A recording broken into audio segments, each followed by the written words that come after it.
Yeah, if I had to sum up our culture in one word, it would be supportive. I wasn't exactly involved in this particular scenario, but it's happened to me multiple times, but never to this degree. Before I came on board as the K-12 director, one of the newer hires had to run a show by themselves because we had some personnel missing in action due to illness and other factors. So there was no leadership from the team member, as well as her counterpart who actually planned the show.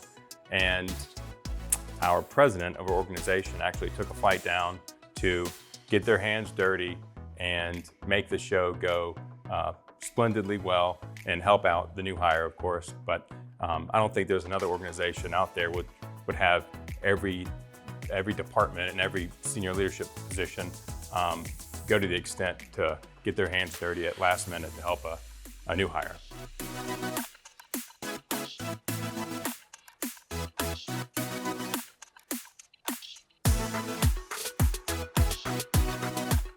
Yeah, one way I've felt extremely valued in our organization is when my boss at the time, Shelley Secoy, and our senior leadership staff chose for me to go to our leadership summit in Chicago when I was in a forward-facing sales role.